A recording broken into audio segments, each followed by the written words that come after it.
Howdy, everybody. Welcome to the Doodle Dad Podcast. I'm Justin Lopez with Supreme Doodles of Texas, and we are so excited to have another episode for you today. This has been highly anticipated. We are so excited about the opportunity that we're going to bring you, our viewers.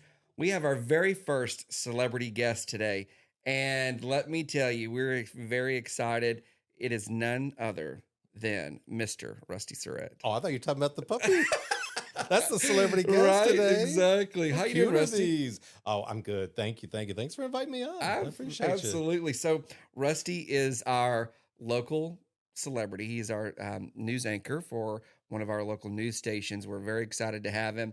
Let me tell you, Rusty and I have gone to dinner a few times, and when I say celebrity, he is that. We go to dinner, and people are walking in, and they're like, gosh, there's Rusty Surette, and a little while later, they'll gain their confidence, come over to the table. Can we take a picture with you?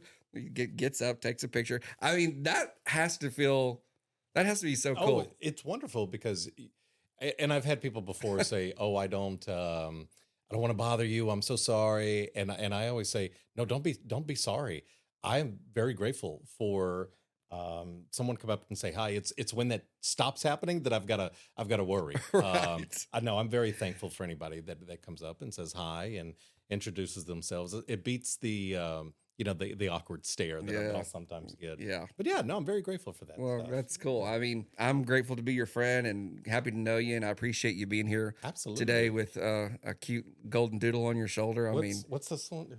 That's Blaze. Blaze is too adorable. Yes, he's cute. He's cute. Part of what we do, Rusty, and I think is a lot about, probably quite a bit of what you focus on is trust in the community. I mean, I think, when people think about Golden Doodle Breeder or Supreme Doodles of Texas, they want to know that the trust is there. They can, that we can be trusted. You can be trusted in your role. How does that trust built from your perspective? Well, it's not built overnight. Like with any brand or business or entrepreneur, trust and credibility is something that it takes time to, and you've got to earn it. You can't just expect it. And in my line of work as a journalist, that's something now more than ever before we've got to work on. It's building the credibility and the trust of your audience, which for us is our customer. But with any business, with any entrepreneur, someone who's trying to earn a living based off of who they are, you've got to work on that and earn that credibility. And part of what you're doing here today and the podcast setup is a little bit of what we use social media and our own podcasting for. It's kind of pulling the curtain back on, well, who is it that you are doing business with? Who is it that you are turning to for your information to be informed? And as a journalist, that's just the most important thing for us right now is earning and building that trust and credibility. And using the power of social media and Sure. podcasting and blogs to show who you are, where you come from, what is it that you believe in. And that's something that can apply to any industry, any business, any nonprofit group. Sure. To help build your base. Yeah. One thing that kind of sets our program differently than others, and I feel like it's really a blessing what God has done for us, but it's an opportunity for Kinsley and I, from a father-daughter perspective, to bond. But I think it just gives us a unique approach. Our dogs are raised with us in our home, and that is what you just said. It's like it's not built in a quick time. It takes time to build, but getting that trust and just having folks kind of have a behind the scenes of what we do together, both from a family perspective, but also raising puppies is huge. Absolutely. And your reputation is built on everything. Word of mouth without reputation. I mean, that's just as valuable as any money you're going to spend on marketing and commercials and anything of that sort. A lot of my social media following has been word of mouth. It's I think you're wants to say a few words. It's having the Aggie Mom Network, share your pages and make the recommendations to others. And then it just kind of spills out from there. I look at the analytics on my social media pages, and yeah, the core audience is here in the Brazos Valley, but it's grown to Houston and Dallas and Austin, where you see that bleed over from the Aggie Network. But a lot of that happens because of the word of mouth, because of reputation. Sure. I just went to buy furniture the other day from a local business, and it's a mom and pop place in College Station. But the first thing that I did is I went to their social media page to try and get a better understanding of who they are. Where do they get their furniture from? What are their values? Are they from here? What's the feedback like with their customers? If there's a concern or a complaint, and social media kind of allows that for anybody. If it's the journalist that you're following, or where you go to get your pets, the car you want to buy, the furniture you want to purchase, we now have a way to peel back the curtain, pull it back, to see, in your case, the home where the dogs are brought up, how they're raised and how they're cared for, and what leads up to that process of putting one into a home. You can do that with anything and anyone now, and so that's the beauty of this setup. Just watching you and in your line of work, our community really goes to, when you hear sirens down your neighborhood road, the first thing that we do as a community is we go to Rusty's Facebook page. I mean, you've built that confidence, that transparency, and that trust. And it took a long time. Yeah, it did. It took years to get to a point. But what helped to, I think, accelerate that is social media. Sure. And being authentic, being organic, and right. sharing a little bit of your life. And again, this is something that I think any business or nonprofit or church or any group can use that to really show who you are. Yeah. And people love that. People love the authenticity and the organic feel of who they do business with, who they interact with on a daily basis. Yes. We talked a little bit about that, guys. If you, some of our viewers, if you listen to our last podcast, we talked about, just showing you a little bit of our daily life, and being good friends with Rusty. I mean, I see when him and Marco, they go to dinner, or I see, Rusty's climbing out of bed and wanting to know what he's going to have for coffee that day, or where he's going, or it's the most important thing of the day, right? His morning walk or whatever. So just seeing a little bit of that is pretty cool. And we hope that folks who are a part of our Supreme Doodles of Texas family kind of feel that, because that's what we're passionate about. But so, Rusty, you have a dog. We got two. And you have two, okay. Uh-huh. And what do you have? Toy Aussie and a mini Aussie. Okay. The mini came first. She's now 8 years old, and we got the toy Aussie to at least have her paired with someone while we're away during the day at work. Sure. Talk about bundles of energy. This has been just calm and peaceful. My little hell raisers at home. Yeah. They are just they are a bundle of energy. Yeah. So it's Aussies, fun to see. Like, Aussies are great, but I do have to say, Rusty, we're gonna have to convert you over to a Doodle Dad. Yeah. When we get a bigger place. Yes. We got you. They are just so calm, and because the little one that we got, the little toy Aussie, even to today, he's about 3 years old now. But I mean, just nonstop running around. I can take them out to fields, which we do almost every morning. Let them run around for about an hour, come back home, and they're still trying to run around the place. Really? They just nonstop energy. Yeah. So for the folks listening, he's talking about an Aussie, not a golden doodle. Oh, this is a blessing right here. Yeah. I wish that our pup could just come and chill like this. He is not like that. So, Rusty, you got your Aussie from a local breeder who breeds Australians, and so what? When you were selecting your puppy, what kind of things were you looking for? So the first Aussie that we got did come from a shelter. Okay. The second one we did get from a local lady who specializes in Aussies. And honestly, there wasn't anything that we specifically said that we needed. It was just one of those love at first sight kind of things. she had reached out, said, I've got what's the runt of the litter, and just real adorable. I said, send me a photo, let me see. And she sent over. I said, sold, done. I Right. just absolutely adorable, and it was a gift to Marco, and to really, because the older dog is his dog. When we got together, he'd already had Nala is her name, Sure. and so Bo, which is the little one's name, the toy. We got Bo for Nala, but it was just one of the. I wasn't looking for anything specific, honestly. She sent a picture over and said, this is the little runt of the litter, and Sure. I absolutely just love at first sight, and he's kind of become my baby boy. Yeah. That's my dog. And Well, I was kind of going to go there. I mean, what bringing a puppy or a dog into your home, kind of what did it do for, how did it change your life from well, I guess, transparent, positive and negative perspective. When, if people are out there just debating on to pull that trigger, what?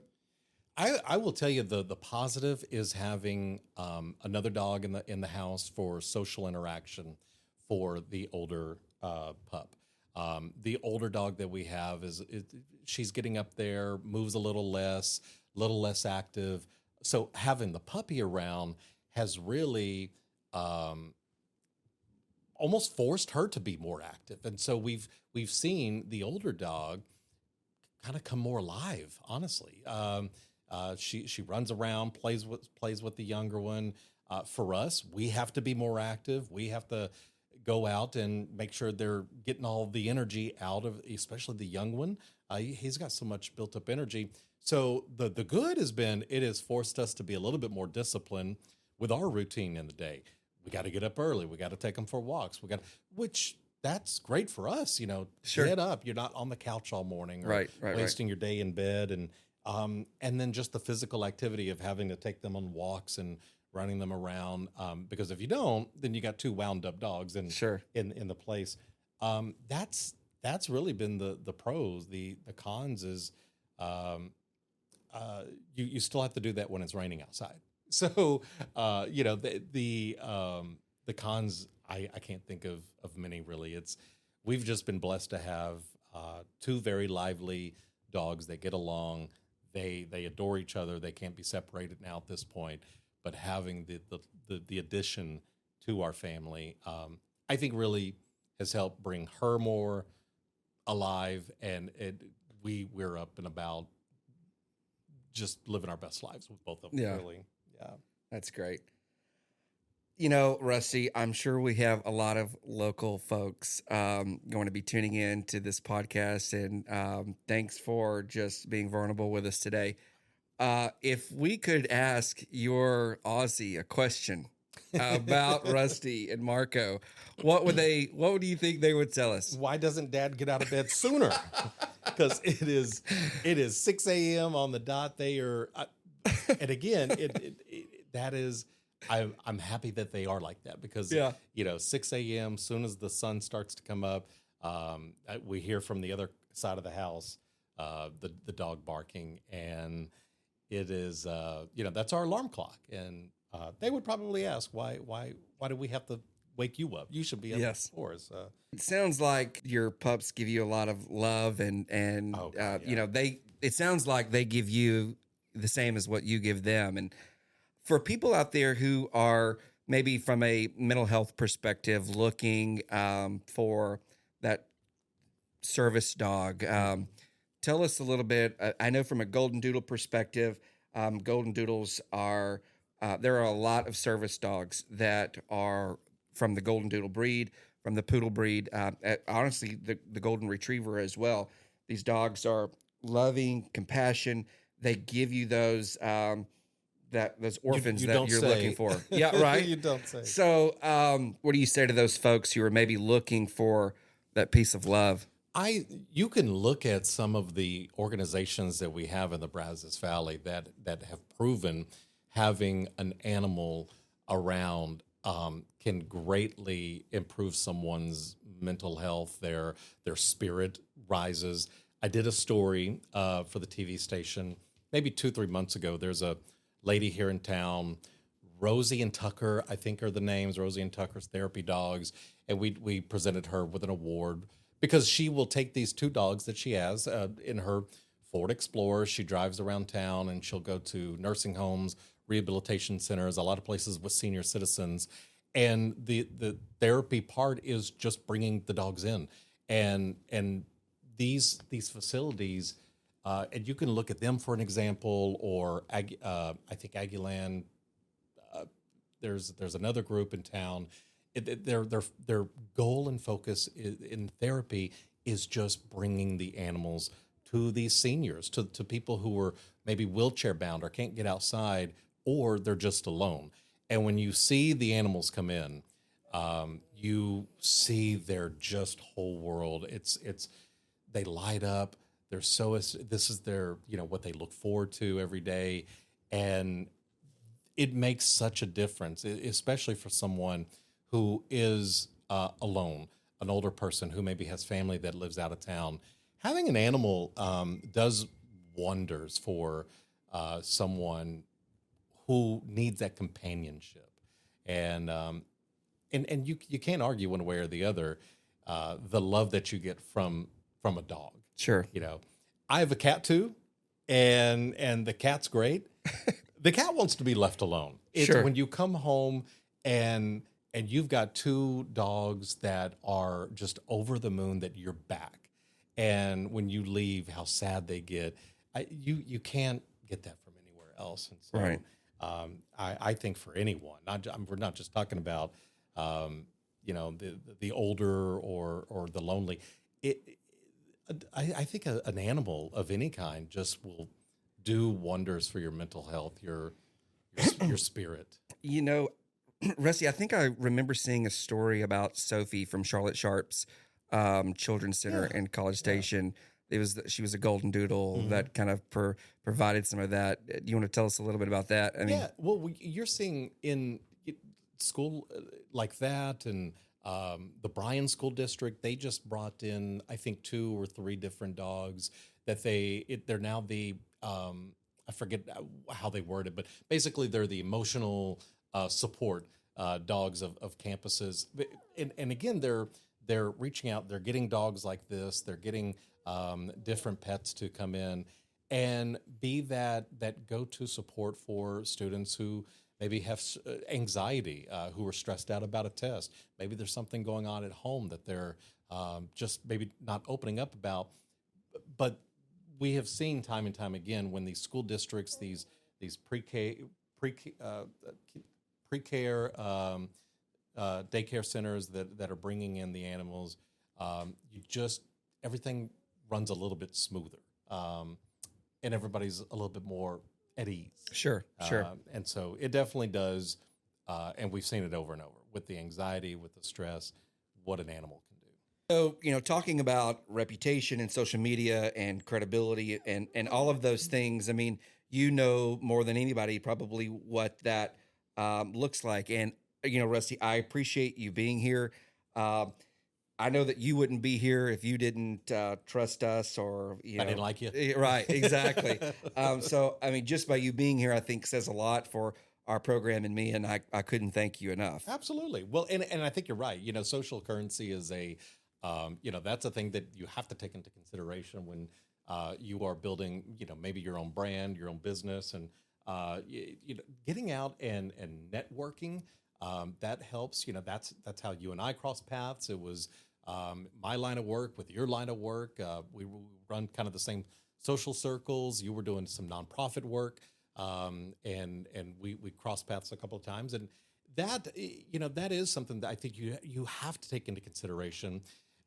If for myself, if you're looking for your source for information and a journalist to follow, or if it's a hobby that you're into, or a business that you want to support, even a nonprofit that you want to put your weight behind, you can go and I would say reach out to the person who is running the operation. Make sure you're doing your homework on them. Google the names.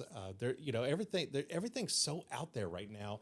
And I think using social media to kind of peek inside of the that person's world will help you determine, okay, is this someone that you can trust being around, someone that you would want to be, go have a beer with? Who are they supporting? What is their likes, their dislikes? But that piece of building your own brand, your own network, or business, if you're neglecting that, and you're not out and you're not networking, you're not getting to know your community, getting to know your customers or their concerns, their thoughts, their likes, you're leaving a lot on the table. And again, what we talked about a second ago, I just think nowadays when someone is wanting to do business, or to support a person or an organization or brand, you want to make sure that your values align with theirs. Sure. We've seen that time and time again, especially in the last couple of years. If you're, the brand of beer that you like, or the brand of, something else that it doesn't align with your values, people now, they don't want to spend their hard-earned dollars on something they don't quite agree with. And I think that extends to just about every aspect of our life, which that's fine. You want to make sure that the where you get your dogs from, where you go buy your car from, is it a ethical dealership that has a good history? Look at the Google reviews, look at the comments that are being left, the interaction between the owner and the customer.